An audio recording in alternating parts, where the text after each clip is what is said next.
नमस्कार साथियों, आप सभी का इस YouTube चैनल पर स्वागत है। हमें उम्मीद है सब लोग अच्छे होंगे और तैयारी में लगे होंगे। आज हम लोग पढ़ने वाले हैं हिंदी वर्णमाला। यूपी टेट का यह एक बहुत ही इम्पोर्टेंट टॉपिक है हिंदी वर्णमाला। हिंदी वर्णमाला से यूपी टेट में बहुत सारे प्रश्न बनते हैं, तो इस पर्पज से आज का क्लास बहुत ही महत्वपूर्ण होने वाला है। अगर आप चैनल पर नए हैं तो चैनल को लाइक कर लीजिए, सब्सक्राइब कर लीजिए तथा शेयर कर लीजिए। चलिए आज का क्लास शुरू करते हैं। टॉपिक है हमारा हिंदी वर्णमाला। देखिए पहला प्रश्न है, य र ल व को क्या कहते हैं? य र ल व को हम क्या कहेंगे? तो इसको बोलेंगे हम अंतस्थ व्यंजन। ठीक है, इसको हम लोग बोलेंगे अंतस्थ व्यंजन बोलेंगे। कौन सी दो ध्वनियों को अयोगवाह कहा जाता है? अयोगवाह किन दो ध्वनियों को कहा जाता है? तो अनुस्वार और विसर्ग को।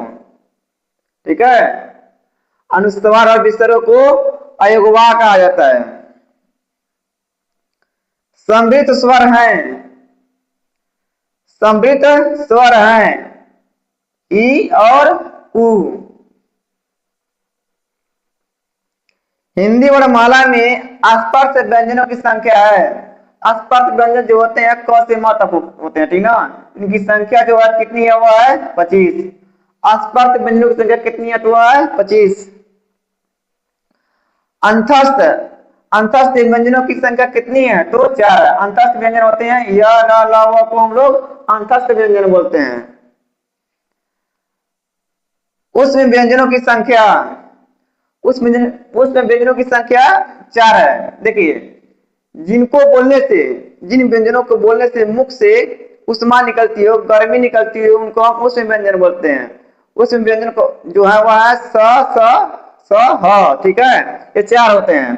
स ह, ये 4 होते हैं। ठीक है, कुल व्यंजनों की संख्या कितनी है? तो 33 है। दंत और जीभ के स्पर्श से बोले जाने वाले वर्ण को क्या कहा जाता है? तो दंत्य कहा जाता है। हर्ष स्वर हैं अ ई उ री। ठीक है, हर्ष स्वर कौन से है? तो अ ई उ री।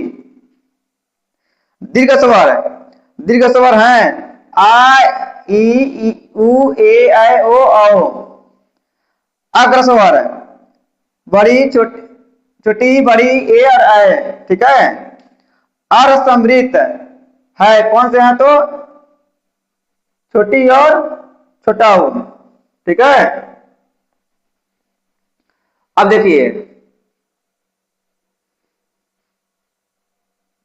आप सभी को बीच बीच में मोटिवेट करने के लिए हम कुछ पंक्तियां सुनाते रहते हैं।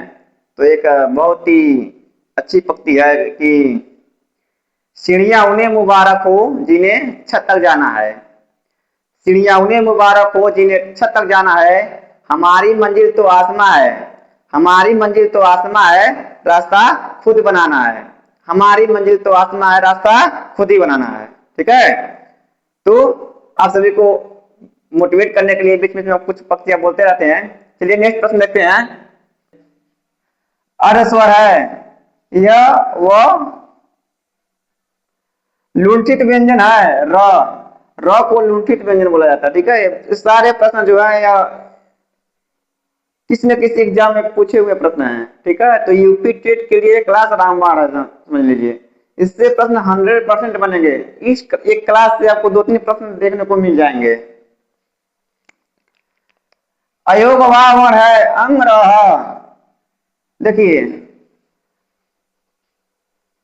क वर्ग में कौन से अक्षर आता है? तो देखिए क ख ग घ अंग।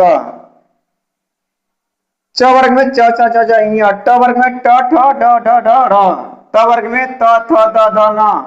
प वर्ग में तो प फ भ भ म। ठीक है, ये प्रश्न इससे बनता है कि क प्रश्न दे देगा कि क वर्ग में कौन से वर्ण आएंगे। ठीक है, तो इसके लिए देखिए अब एक प्रश्न ये भी बनता है कि इन वर्गों का उच्चारण किससे होता है? जैसे क वर्ग का उच्चारण किससे होता है? कंठ से होता है। किससे होता है? कंठ से। ठीक है, कंठ से।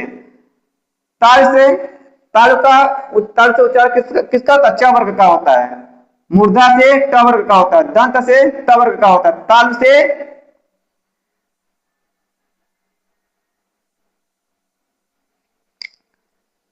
ये ओष्ठ हो गया यहाँ पे, ओष्ठ।